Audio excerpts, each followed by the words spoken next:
Hello, it's David. Today I'm looking at this rather lovely floppy disk drive for the Atari STE that I got off eBay. This is a beautiful form factor, and this was sold to me as spares or repair. Couldn't be tested because the owner didn't have a power supply for it. Well, that looks, to be honest, like a pretty standard barrel jack to me, and it's probably going to be 12 volts. So, as I say, this is mostly bought not for the disk drive itself, because I'm not too concerned if that's not working. I can always put a Gotek in there. This one's just an empty shell, but that'll make quite a nice external drive. But if it is working, that's a bonus. But really, it was for this case, which is a lovely slimline metal, beautiful finish case, and more importantly, the cable. This enormous plug on here, umpteen pin DIN socket, big thick old cable. These are virtually impossible to come by now, or the modern build ones are as expensive as this, plus the enclosure, plus the drive. So for second hand, I bought the whole system for the same price as just a modern cable, and that really is an absolute monster. So let's have a bit of a look inside before we do anything else. Better deduce what the voltages are. And you can see the feet are a little bit all over the place. They look like replacements. One's missing. It looks actually like we've got a mismatch of screws. These two, or these four, look like normal disk drive screws. This one's a much bigger. This is actually a self-tapping screw, so we've got a bit of a mismatch. I suspect someone's been in here before us. But let's get these open. Sainsbury's spice jars, by the way, excellent for parts for projects.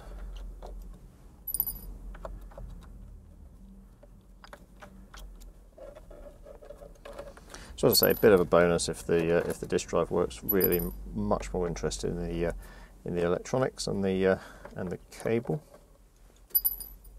But we'll have a look at the disk drive anyway, because maybe put the Gotek on the internal and the so you can boot games, and have the genuine floppy as the external, so you can read your old discs. Right, let's have a look. Okay, that slides under there, hinges up. Okay. Oh, look at that. Wow.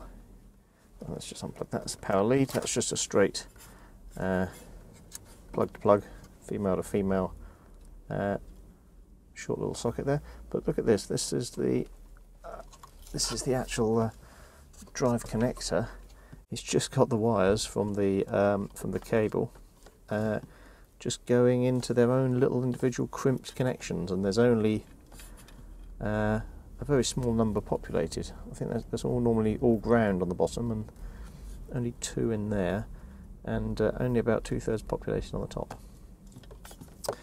But there we go. Let's have a look. We've got there's a voltage regulator.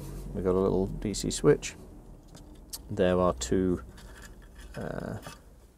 ceramic capacitors tucked away under there, and there are two electrolytics,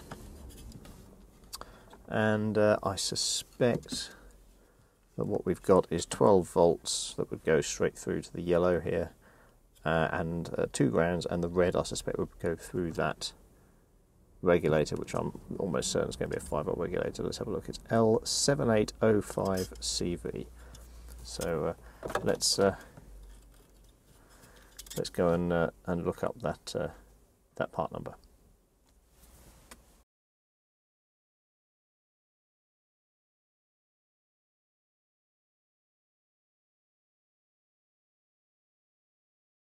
Okay, so as expected, that is a 5-volt regulator, and it can take any input of up to 35 volts. Now, I don't think we'll be going that far. These connectors will have 2 grounds, the 2 blacks, a 5 and a 12 volt line. I'm not sure which one was which. I would guess the 12 volt is the yellow. So let's just buzz this out.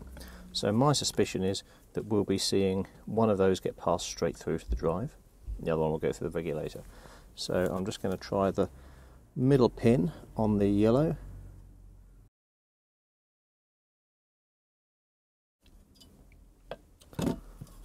Ah, my switch is off. Let's try to turn the switch on.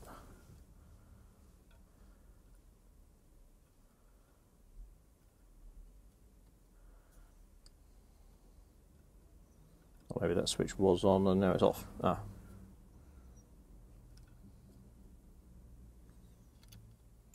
Ah, there we go. That's now the middle.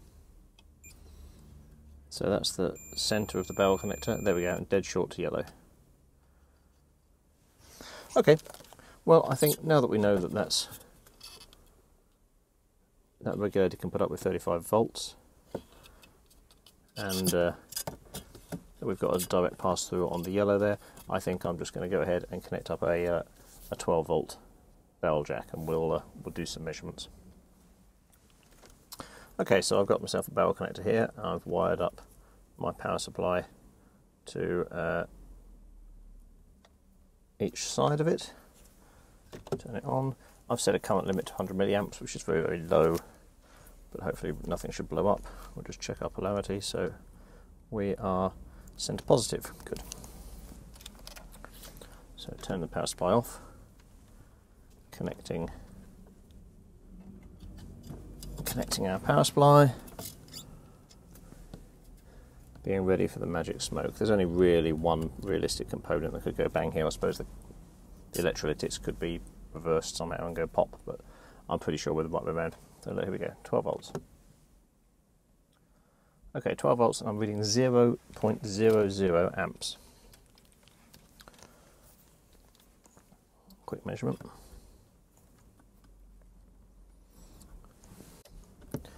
Nothing between ground and either pole. So let's flick the switch. I'm still seeing no current draw. Ground and there we go. Right, so we've got 12 volts now going to the yellow line. And how about that? 5.1 volts going through to the red. So that's absolutely perfect.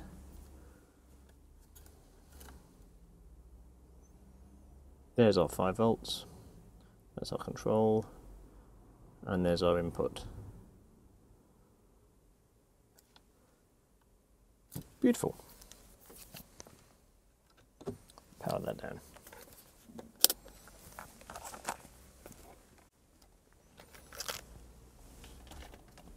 So, do we try and power up the main drive?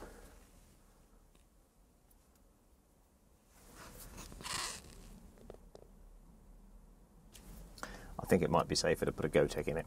The Gotek only uses 5 volts, and I have known working ones, so we can test the connector and the cable before we get on to looking at the drive itself. So let's put the drive to one side.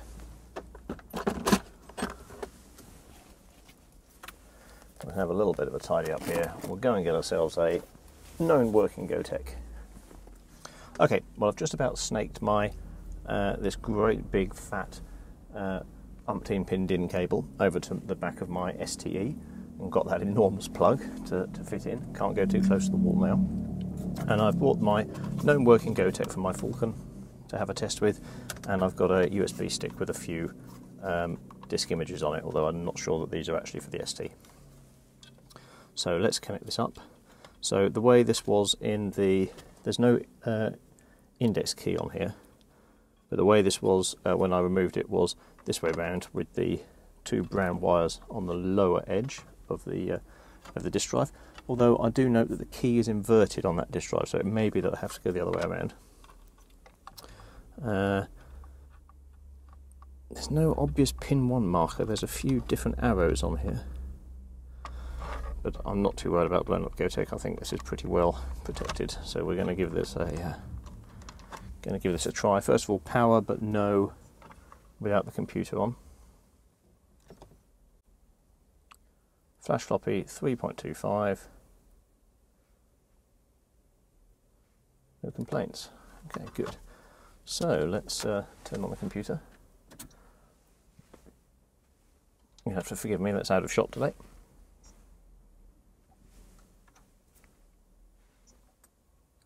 I can hear it trying to boot up with nothing in the drive.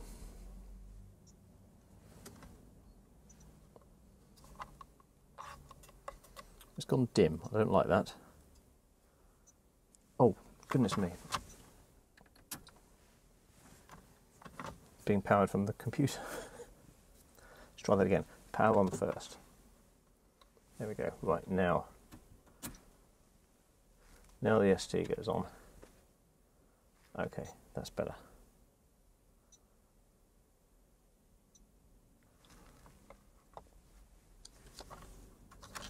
So let's put in our USB. And I've got an MS-DOS 5.1 installation disk. So that should be readable by my TOS 1.62 STE. Okay, so we've got the desktop up, so I'm trying drive B now. The light goes on. Disk B is not responding. Try again. Okay, and we seem to have lost. That's my fault. We're clipping at, I've still got it on 100 millivolts.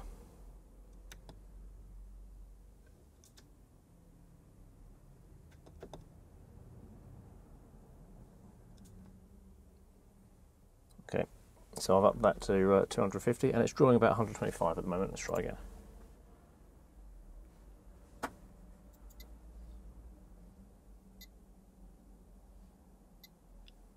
Okay, it sounds happier, but I probably need to remount. Oops. Okay, MS-DOS is back in the drive. Retry. I can see the sector going up and I can see the contents of the DOS directory.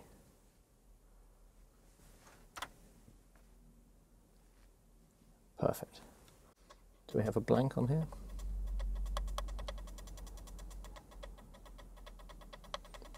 This is an old index one. There we go. 0060 blank. I think that's probably a 1.44 meg image.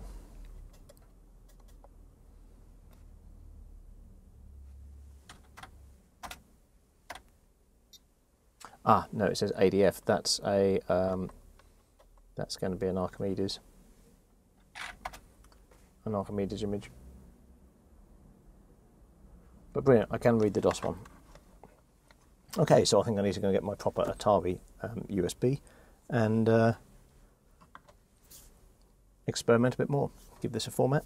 If everything works fine, we'll have a look at the actual physical disk drive.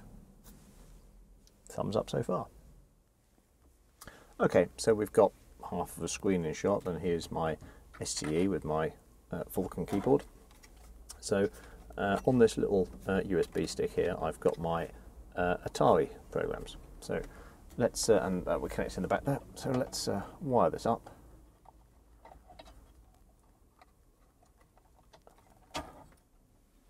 Okay, so we've got a standard 12 volt supply in there from one of those old external hard disks. And you can see, there we go, we've got EmuTOS is showing on drive B, hopefully. So let's power up. Okay, so we've come to Gem. It's showing EmuTOS. Oh, let's drive A, wrong one.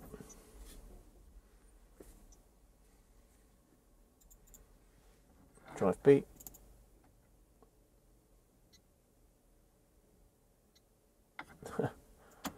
Also not working. I suspect that's a 1.44 image. Try sysinfo.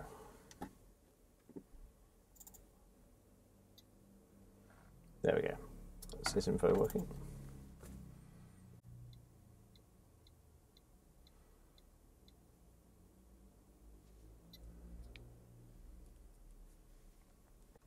There we go, 1040 STE, 8 megahertz.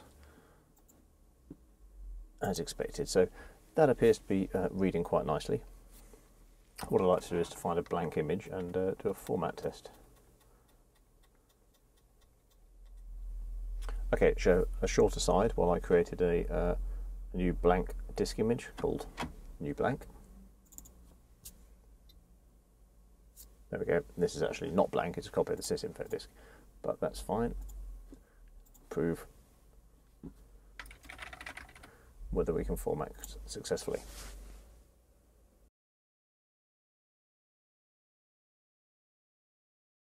There we go, formatted successfully. And sure enough, that's now blank. So I'm happy that the interface is working.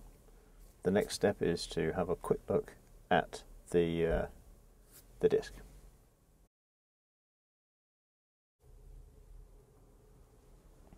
Okay, so to start with, I've taken a known working floppy, which is the original one from this STE, and put it in the external enclosure.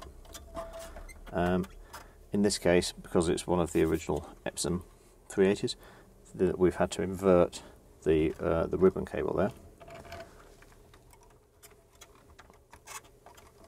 Can't really twist it around. And I've got an old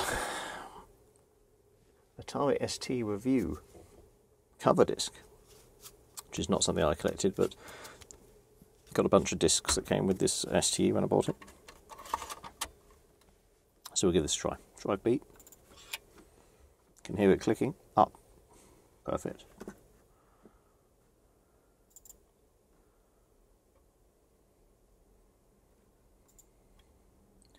Basic tutorial. Kid Kong, line art.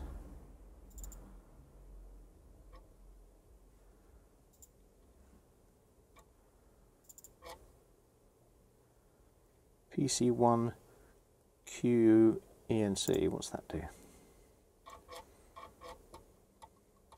Doesn't sound very healthy, this disc, to be honest, but I do know it works. This program requires low resolution. Fine. Well, it's loading and running programs. So, let's actually try the disk drive that we've been shipped with. I know I probably ought to take it out and inspect it first, but it looks in so good condition, and the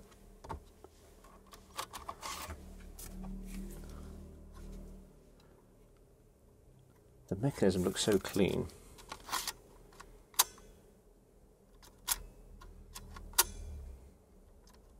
That's actually really nice. That's got a nice positive but light touch to it. Yeah, it looks brilliant. Let's just try it out straight away, I think. Okay, so the desktop's back up. Atari STE review. Video title: Kid Kong Bugs UK. Anyway, give it a try. Drive B. Ah, it hasn't detected it. No, that's drive A. It hasn't detected it. Right. Well, we have something to look at.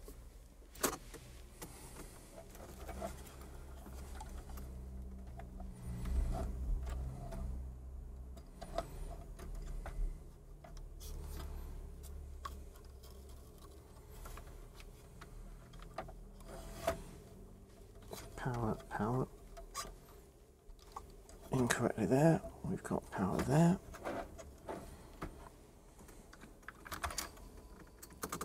Spinning. Maybe a loose connection.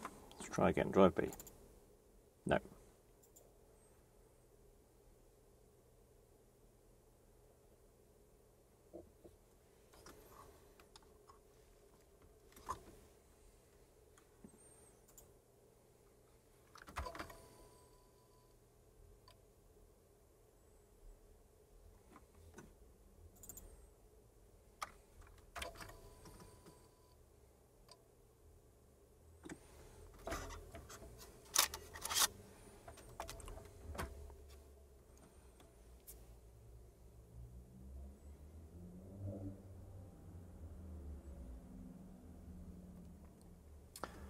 So I think the best plan of action is to take this apart again, verify that it's still working with the Gotek, not blowing something up,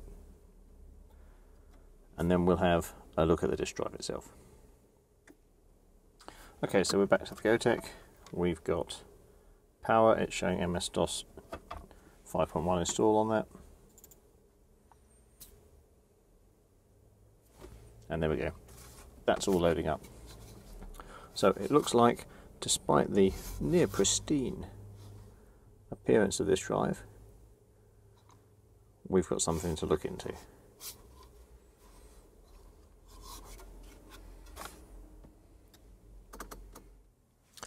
Okay, so let's see if we can get this out of the case.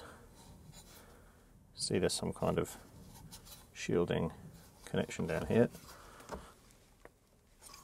I can't see it screwed in anywhere else.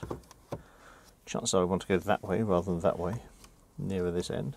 Move that more away from now. Oh yes. Gosh, that is very tight. But I see progress.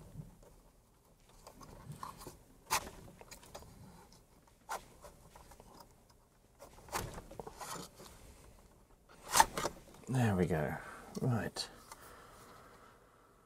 Is there anything obvious that we can see here?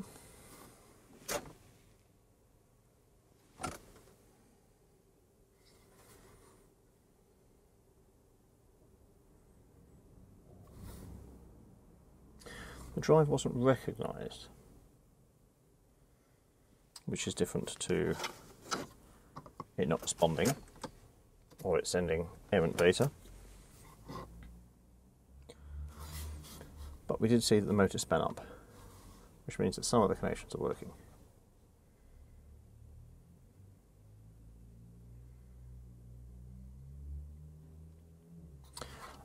To be honest, I'm not really a floppy disk aficionado, and I wouldn't really know where to start with this. So I think what I might do is to put this aside for the time being and look at what we can use here as means of an upgrade.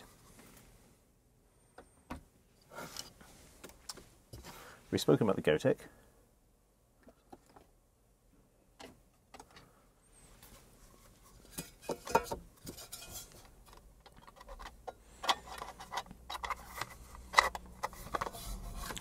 With a little bit of persuasion.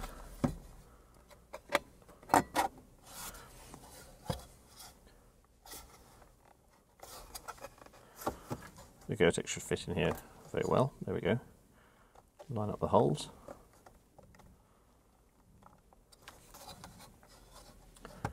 And that would look quite smart. But I do have a Gotek on the internal drive, and actually being able to boot from the Gotek is probably preferable.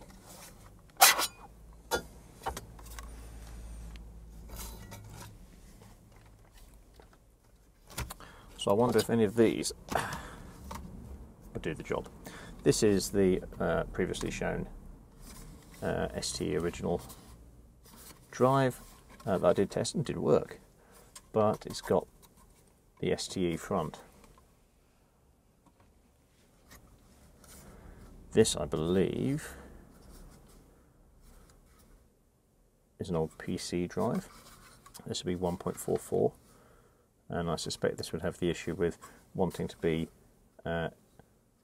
S1 instead of S0, and I can't see an obvious way to select that there. This rather yellowed looking thing is from my Archimedes, my A3000. You can see how grubby and dirty this is. I would be very surprised if this worked at all, to be honest, although it might be worth just trying it out. And this is my original hard disk from the Falcon. Now this one does have the jumpers exposed on the back, but also it's come from an Atari, so it should be correctly configured at the moment, SMD 300. But it's a 1.44 megabyte. Now I don't know whether putting a 1.44 into here is going to do anything at all. It's also really quite rusty.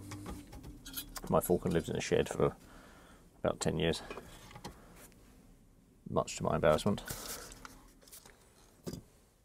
So I'm going to assume that it needs to be the normal PC way up. The nice thing about the Flash Floppy firmware that's on the internal disk is that it will tell you if one of the cables is inverted, hopefully without blowing anything up. So our power's connected. Let's fire it up and see what happens.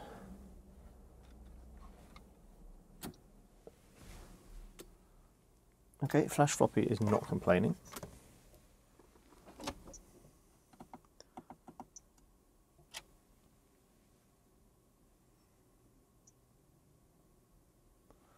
The desktop is up. Let's try and access drive B.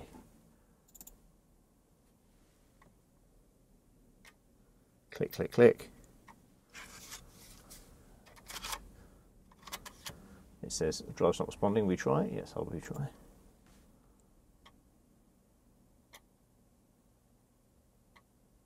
Yeah, and it's not happy.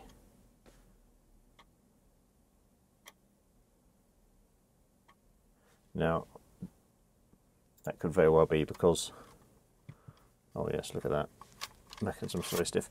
That could very well be because the disk drive itself is not in a very healthy state of affairs, or it could be because it's a 1.44, and I honestly don't know. But that one's not going to work.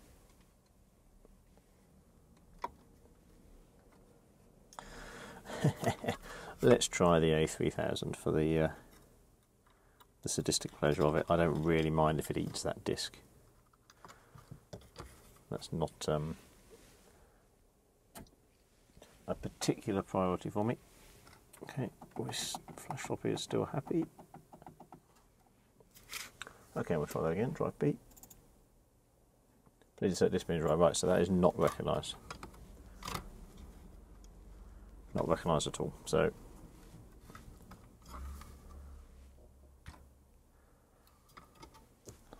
I wonder if it's possible this is drawing more power than this this power supply can deliver.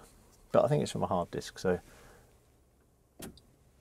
I don't think that should really be the issue. I could always connect it back up to my bench supply.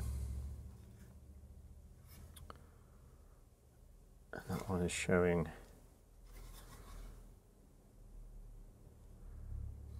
No, I don't think it shows where pin 1 is. But no joy there. And I say, I think this is an old PC drive. I'm not really sure, so I'm not expecting this one to work. This one I would have thought would probably fight with the with drive A.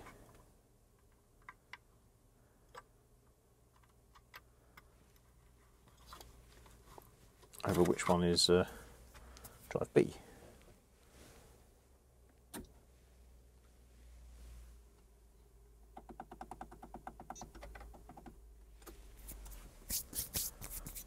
Well, drive A is loading happily.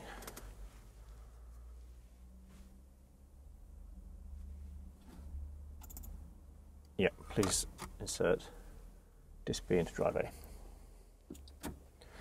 So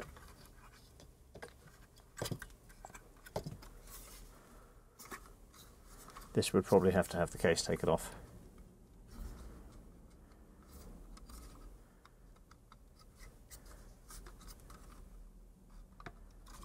And jumpers exposed. Too much for today. So that brings us back to my original STE disc.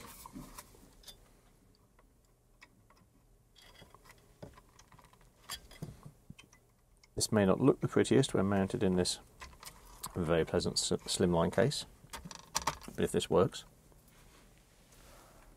it's the first step. Ah, and this is where Flash Floppy does help out. It's detected the reverse cable, because this is obviously the old Atari upside down standard. There we go.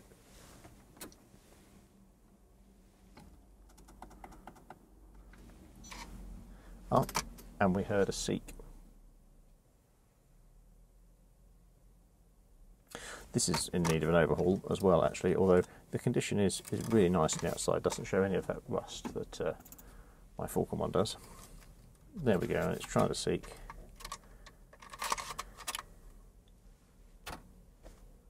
And perfect. You can't see, but it's brought up Basic Tute, Bugs UK, Kid Kong, and all of those again. Splendid. So I say we pack this one up.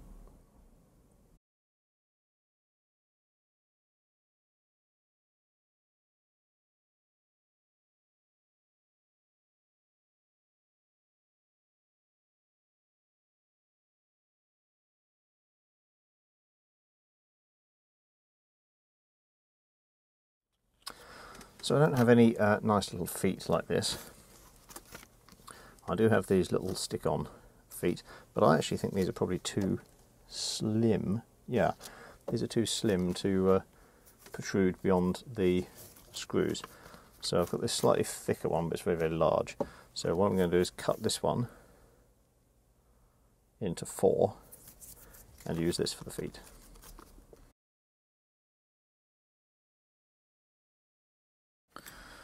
Not a particularly symmetrical job, I'm afraid.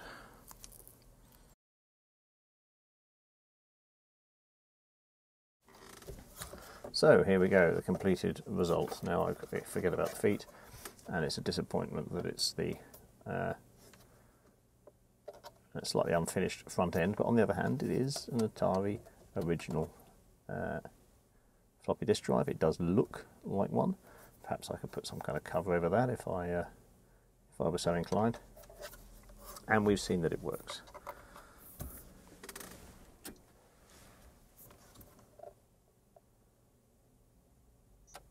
Beautiful. So you still can get some bargains on eBay, although I appreciate this was not the original thing that I bought on eBay, but it was the case and it was the cable that I wanted, and I had in mind it was for a Gotek, so this, to be honest, is an upgrade.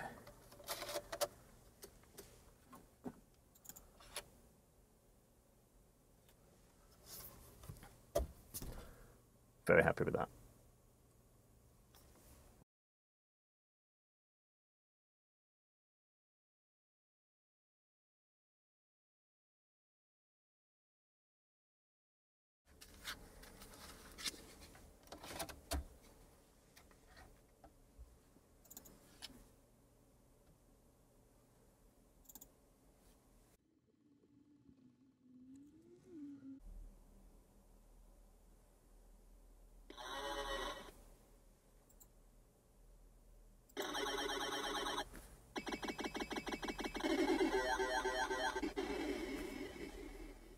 Where's my joystick?